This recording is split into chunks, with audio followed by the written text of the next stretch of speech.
Okay. So, good day, class. This is our Unit 1 and Unit 3 for Engineering Drawing and Plans. Okay. So, Engineering Drawing and Plans, ang ating textbook of meron tayong textbook dito, Textbook of Engineering Drawing, second edition by K. Venkata Reddy. Okay. So, let's move to the introduction. Okay. So, ang engineering drawing is a two-dimensional representation of your three-dimensional objects. Okay, so paano ba tayo magkakaroon ng three-dimensional objects? Three-dimensional objects kasi natin yan yung mga physical objects natin since meron silang thickness. Ngayon, yung two-dimensional objects natin sila yung staying in two dimensions or si x and y lang natin. So, ita-translate natin yung ating visualization ng three-dimensional objects into paper. Okay, so yun lang yung sinasabi ni engineering drawing dyan. Okay, so in general, it provides necessary information about the shape. Okay, so syempre, yung shape, makikita na natin dun sa ating drawing. Size niya rin, size defined by the dimensions. Okay, dimensions or your measurements. Surface quality. Okay, sa surface quality natin, meron kasi tayong specific na mga texture patterns, okay, material patterns na ilalagay natin sa drawing natin. So, kapag naglagay tayo ng diagonal lines as a pattern dun sa ating fill ng ating um, drawing, may ibig sabihin yun. Okay, yung mga diagonal lines na yun, yung broken lines, kung may dot, dot, dot ba tayo na linagay mismo dun sa ating object, ano bang ibig sabihin nun? Meron tayong surface quality dun. Okay, and then the material itself, yung kasasabi ko nga lang, specific na sinasabi yung ating mga patterns na ilalagay later on. And the manufacturing process. Sa manufacturing process, ito kapag dinisassemble natin yung isang item, tapos nilagay natin yung 2D version niya sa drawing, and nagbigay tayo ng drawing nung finished product nung machine na yon or yung components na yon, so ma-define na rin natin yung manufacturing process ng object. And then it is the graphic language from which a trained person can visualize objects. Okay, so graphic language in terms of figures and shapes. Yun yung sinasabi dyan.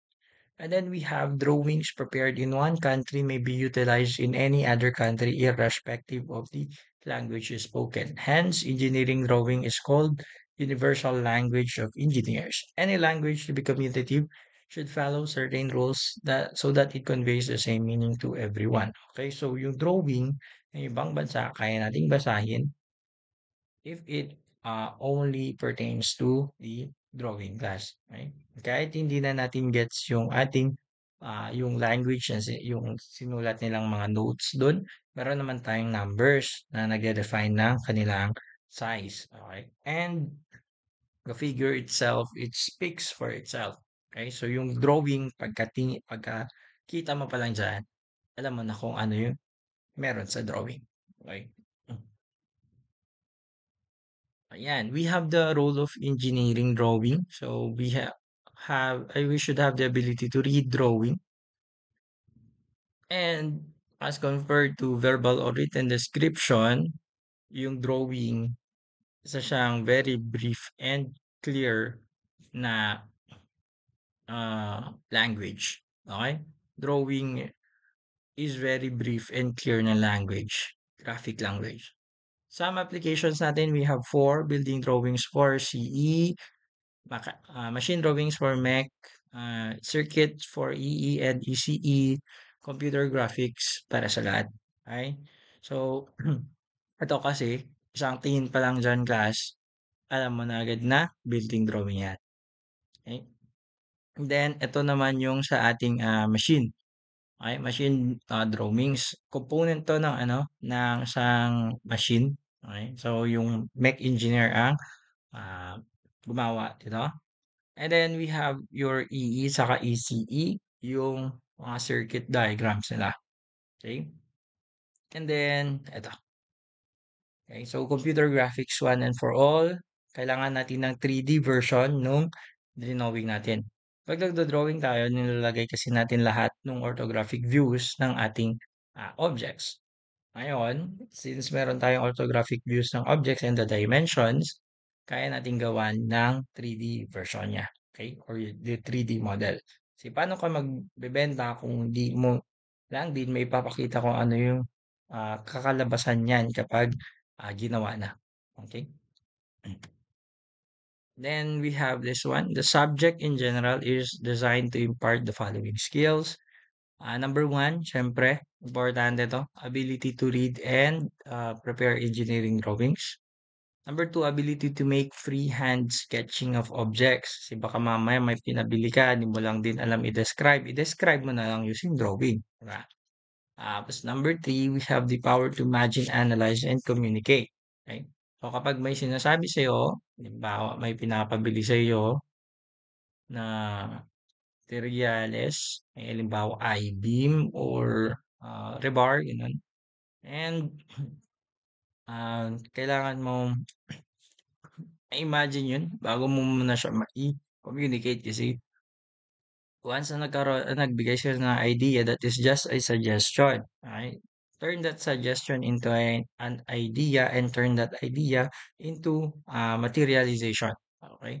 So, yun yung sa number three. Power to imagine, analyze, and communicate. And then number four, we have the capacity to understand other subjects. Okay? So, hindi lang tayo basta-basta the drawing dito class since we are enhancing your power to imagine and analyze, we are also enhancing your brain to understand other subjects na connected sa engineering drawing.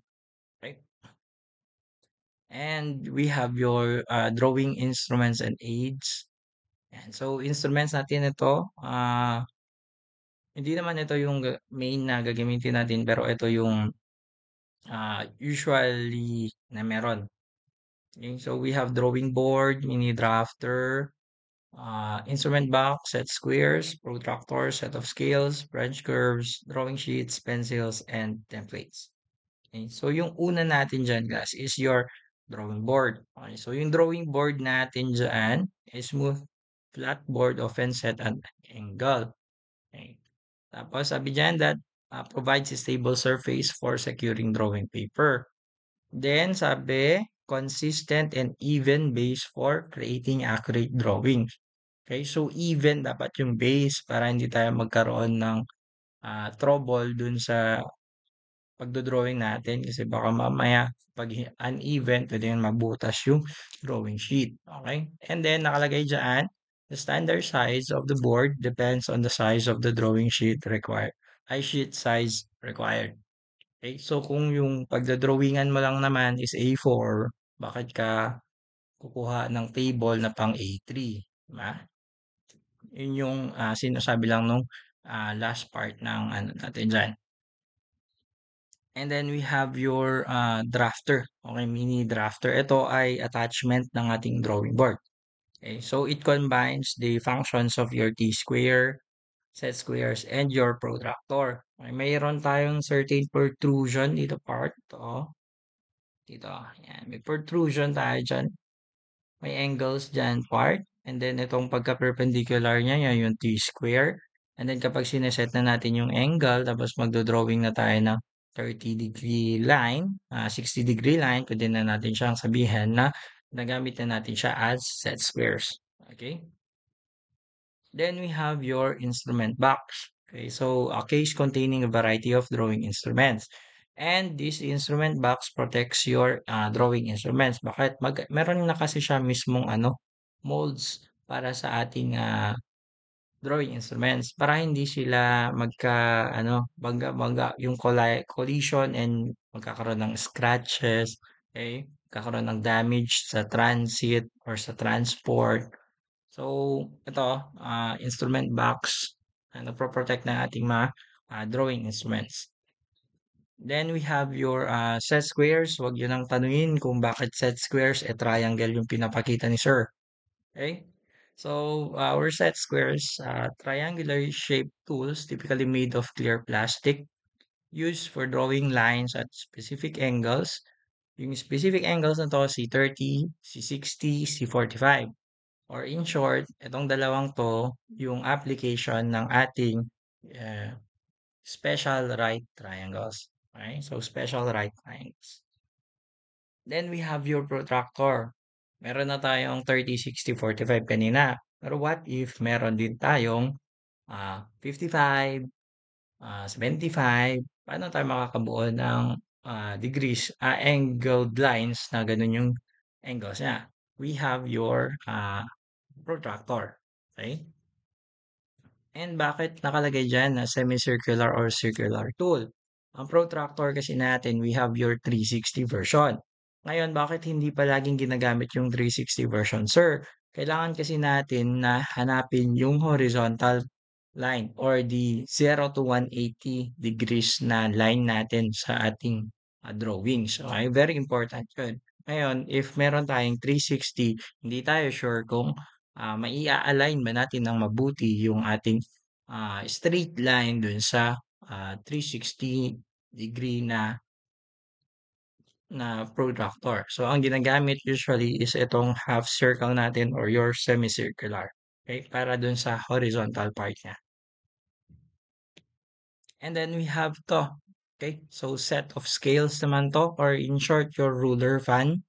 Okay? So, rulers with various calibrated divisions used to represent dimensions in proportional, reduced, or enlarged size. Okay? So, yung ating ano dito, ating rulers here are mostly for reduction. Nakalagay dyan 1 is to 75, 1 is to 25, 1 is to 50, 1 is to 40. Okay, so yung rulers natin dyan used for reduction. Pero meron namang iba dyan na, meron yung iba na for enlargement. Paano yun, sir? Yung nakasulat na dyan is baliktad na. Okay, yung mangyayari dyan, magiging 75 is to 1, magiging 40 is to 1. Pero regardless of the scales natin diyan, ang hindi naman na kasi yan yung masyadong ginagamit natin. Bakit? Kasi yan, kalahati lang yan ng ruler class. Paano kung yung kailangan mong line is 1 foot? Okay? Kailangan mong line is mahaba. Hindi na gaanong practical to. So, gagawin natin, ang palagi nang ginagamit ngayon is your triangular scale. Okay, yung triangular scale natin, kunin mo yung tatlo dyan, pag dikit-dikitin mo, magkakaroon ka ng triangular prism and yun na yun. Okay? Then we have ito, our French curves. Okay, French curves. Usually ginagamit to sa fashion design pero at times ginagamit rin siya ng architects. Okay, so templates yung term niya diyan, pero sir, meron kasing template sa number 10 nung pinagkaiba nila. Okay? So itong French curve natin, template siya to draw smooth curved lines. Okay? Makikita nyo mamaya kung ano yung template sa number 10, anong pinagkaiba nila dyan. Pero ito pa rin is considered template. Okay? Considered pa rin ito na template. Then we have your drawing sheet. Okay, drawing sheet natin, ito, paper on which a drawing is made. Okay, yung gagamitin natin dito, class, is your A4. Okay? Hindi tayo gagamit ng A3, masyadong malaki yun. At mas lalong hindi na tayo gagamit ng A2 dahil hindi pa naman kayo magpaplano ng ah, ganun kalala. Okay, so A4 lang muna tayo. And alalahanin nyo na yung sinabi ko kanina is drawing board, yung size niya is according to the drawing sheet. Okay? According to the drawing sheet, yung size dapat ni ating drawing board. So, yung drawing board nyo dapat is para lang sa A4. Okay? Yan. We have number 9, I think. This is pencil. Okay, so the primary tool for drawing consisting of a graphite core encased in wood. Okay, so bakit graphite yan? Kala ko ba lead? Ayan. Okay, so no need to ponder about that. LED is very, ano naman kasi, mas mabilis siya sabihin. Okay, so graphite. Okay, graphite core. And then we have, ano, yan o, may 6H, may 12B, tapos may HB. May ibig sabihin kasi yung mga yan, class, H being hard. So 6H yung hardest natin dyan. Kapag mag-drawing tayo gamit dyan, very light lang yung ating lines. And then kapag mag-drawing tayo gamit si 12B, very thick yung lines na mabubuo natin kasi siya nga yung softest yan. And pinakamahirap siyang burahin, I think. Yeah, si 12B. Pero hindi yan yung mga gagamitin natin. Huwag kayong gaanong pabibo sa pagbibili ng ating mga drawing instruments. Sasabihin ko mamaya kung ano yung kailangan natin. Okay, so next is we have your template. Ayan na yung template. Ito yung pinagkaiba nila. Naka-enclose to at saka ito kasi stencil siya class. Yung kanina, although stencil yun, hindi siya parang stencil na ganito. Okay, so yung pinagkaiba nila is ito, madaming madaming shapes or madaming mga figures dito na pwedeng gamitin dun kay ano, kay French curves, purely curve and smooth lines lang siya. Okay? So nakalagay diyan, pre-cut stencils with various shapes, symbols or letterings. Pero kung bibili kayo ng stencil, huwag kayo mag-lettering sa para kayong grade 1 na. Okay, so they are used to quickly and accurately draw repetitive or standardized elements in a drawing. Bakit gano'n yung sinabi, sir? Okay, so yung mangyari kasi, yung nangyari actually, is nakakapagod measure compass.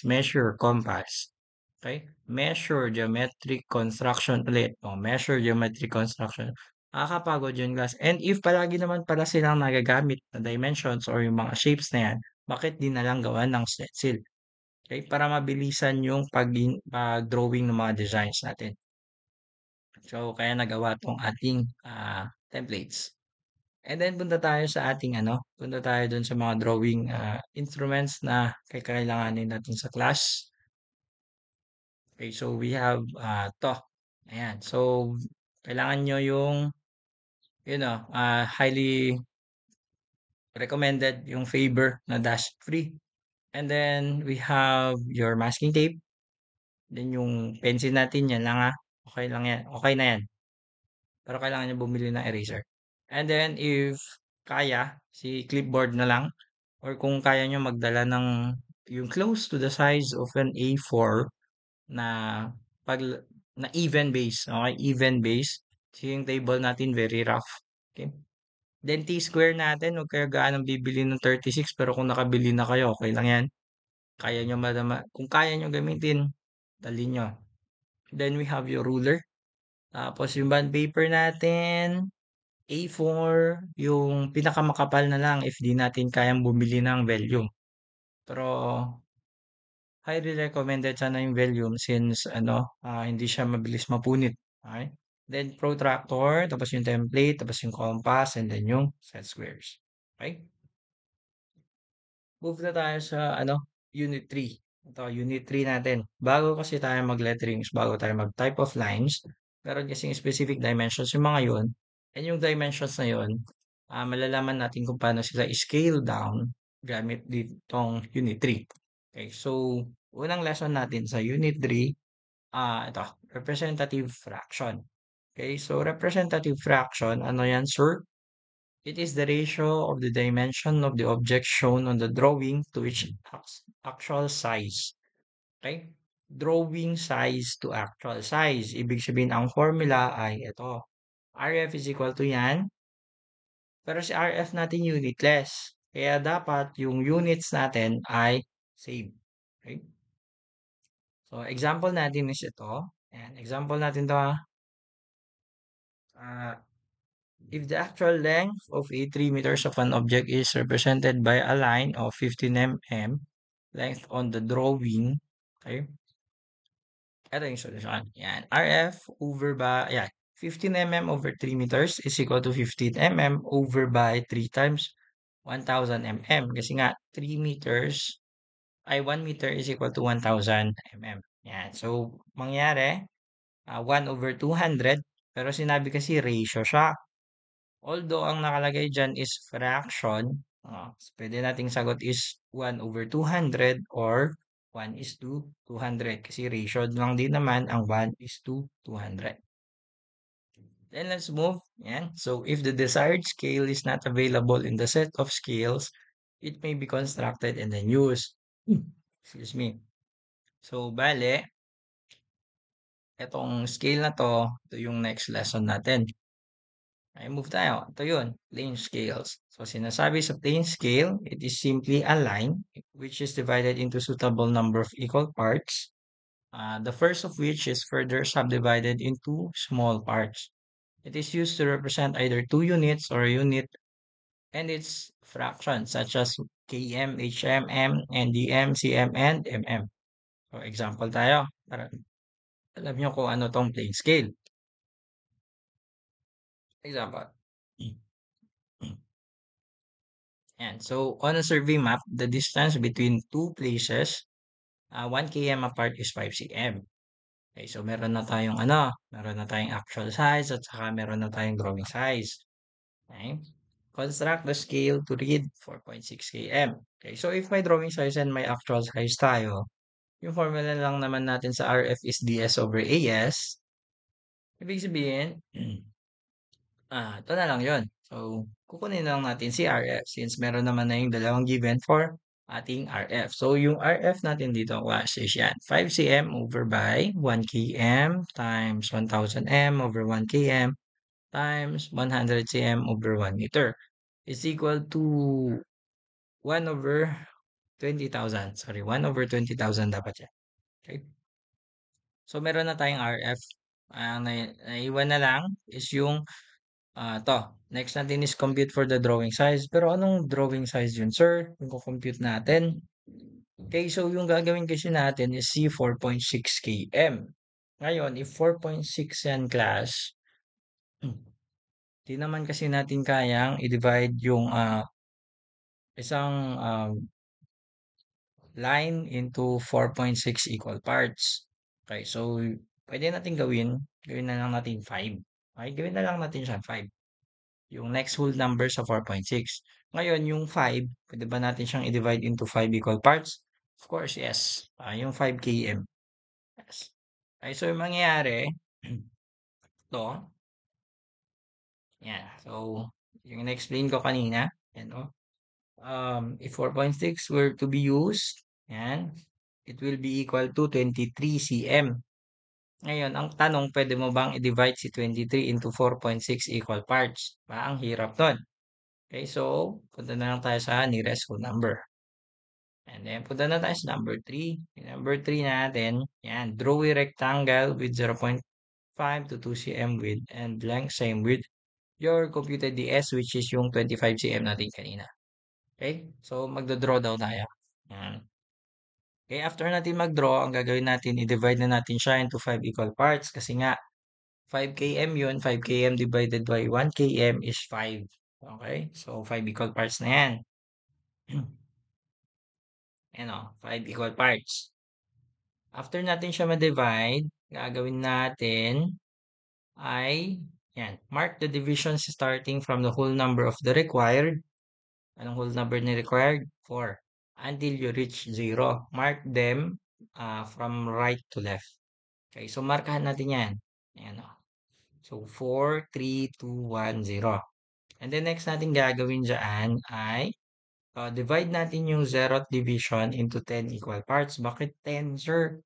4.6 lang kasi yun. Kapag decimal places yung pinag-uusapan natin, yung 0.6 doon ay tens place lang siya. So, kung tens place yun, wala mang 10 equal parts yung gagamitin natin. Kung hundreds place yun, 100 parts yung gagawin natin. Okay? So, 10 equal parts. You know. Yan. Okay? And then, anong next na gagawin na dyan? Ang next na natin gagawin, mark and measure the drawing scale length for 4.6. Okay, saan yung 4.6 dyan, sir? Okay, so, titignan natin dito. Ito is 5 cm. Ito 5 cm. Yan, 5 cm. Ito 5 cm. Okay, punta na tayo dito. Dito na yung sa 4.6 natin eh.